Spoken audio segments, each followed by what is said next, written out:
Assalamualaikum warahmatullahi wabarakatuh.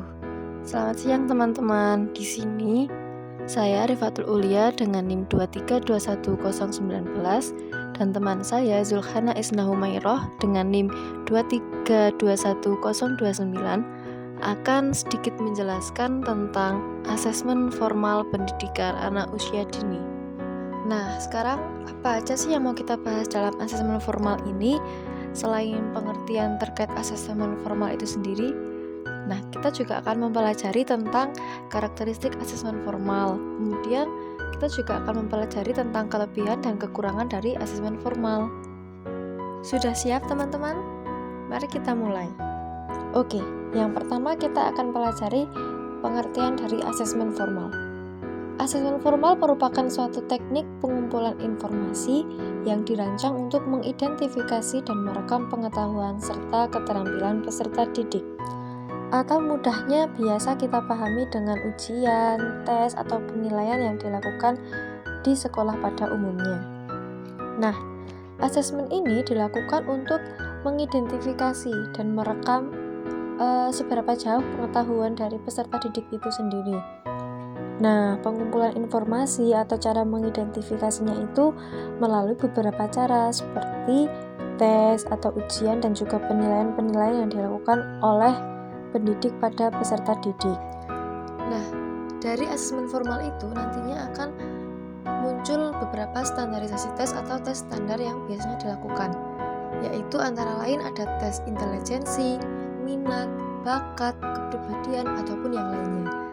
Tes intelijensi ini bisa kita lakukan dengan menggunakan tes formal seperti ujian tertulis ataupun yang tidak tertulis. Nah, kemudian untuk minat, bakat, dan kepribadian itu kita bisa mengamati. Dari hasil pengamatan tersebut, kita dapat menyimpulkan bagaimana perkembangan minat, bakat, maupun kepribadian dari peserta didik itu sendiri. Akan tetapi, dari penilaian-penilaian yang sudah dilakukan itu tentunya akan memiliki kelebihan dan kekurangan. Nah, di sini kita akan membahas mengenai kelebihan dan kekurangan dari asesmen formal.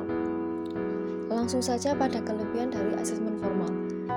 Yang pertama itu peserta didik mendapatkan penilaian yang sama didasarkan pada tes yang telah dilakukan sehingga menghindarkan dari penilaian yang subjektif.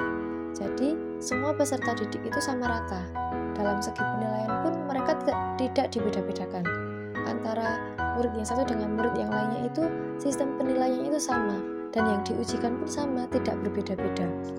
Dan subjektif di sini adalah penilaian yang kita berikan kepada murid itu ya memang berdasarkan dengan data yang kita dapat dari tes yang kita berikan itu, tidak personal ya. Jadi tidak kita menilai si A seperti ini, si B seperti ini, itu tidak, karena penilaian yang kita dapatkan dari asesmen formal ini ya pure dari apa yang mereka kerjakan. Yang kedua yaitu memiliki scoring yang jelas. Sudah bisa dipahami ya teman-teman, scoring yang jelas ini kan berasal dari salah dan benar dari apa yang mereka kerjakan. Karena asesmen formal ini kan bentuknya adalah tes, jadi penentuan benar atau salahnya itu ya tergantung dari jawaban yang mereka berikan. Sudah ada pacuan atau acuan dari salah dan benar itu sendiri. Nah, dengan adanya asesmen formal ini akan memotivasi anak untuk bisa meningkatkan hasil yang mereka dapat sebelumnya atau bahkan mempertahankan hasil yang mereka dapat sebelumnya. Nah, apakah asesmen formal itu selalu memberikan kelebihan? Tentu saja tidak, karena di setiap kelebihan pasti ada kekurangan. Nah, kekurangan dari asesmen formal ini juga ada. Yang pertama itu menyebabkan stres jika mengalami kegagalan.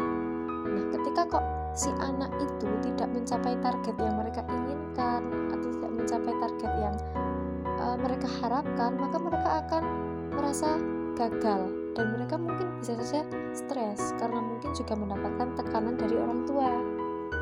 Nah, ketika kok anak itu tidak dapat mencapai target yang dia harapkan, maka dia akan mengalami stres. Nah, itu tadi kan merupakan salah satu contoh kekurangan yang bisa dirasakan oleh murid ya, atau peserta didik. Nah, kita dari para pendidik pun juga pasti akan mengalami beberapa kekurangan, yaitu membutuhkan persiapan yang lebih panjang. Dikarenakan apa? Karena ini juga memerlukan penyusunan yang cermat sesuai dengan kurikulum yang sedang diberlakukan. Karena tidak sembarangan ya kita dalam memberikan penilaian atau asesmen ini, tentu saja kita harus menyesuaikan dengan kurikulum yang ada. Kemudian yang ketiga juga kita sebagai guru itu memerlukan waktu untuk menganalisis hasilnya. Nah, kalau asesmen formal yang diberlakukan adalah bentuknya tes, maka kita juga memerlukan waktu untuk mengoreksi jawaban dari pertanyaan-pertanyaan itu tadi. Makanya waktunya menjadi lebih lama. Selanjutnya, karakteristik asesmen formal. Yang pertama yaitu petunjuk tentang tata cara melaksanakan tes. Misalnya dilaksanakan dengan tertulis, yaitu dengan menggunakan majalah, maupun dengan lisan, yaitu dengan cara guru menanyakan langsung kepada anak, serta waktu yang dibutuhkan untuk mengerjakan tes tersebut. Yang kedua yaitu tujuan dan keuntungan dari tes. Misalnya untuk siapa tes tersebut diberikan, tentu saja tujuan dari tes yaitu untuk anak usia dini. Yang ketiga, terdapat pedoman skor dan petunjuk cara pemberian skor sampai bagaimana cara menghitung nilai akhir. Seperti pada rapot, apakah anak dapat melakukan atau kurang tepat atau belum mampu mencapai perkembangan yang diharapkan. Namun perlu teman-teman ketahui bahwasannya asesmen formal ini mengacu pada hasil akhir. Sedangkan kurikulum yang diberlakukan sekarang ini mengacu pada prosesnya. Jadi kami menyimpulkan bahwasannya asesmen formal kurang tepat diberlakukan pada kurikulum saat ini. Sekian video pembelajaran dari kami. Dikerjakan tanpa kekasih. Sekian dan terima kasih. Wassalamualaikum warahmatullahi wabarakatuh.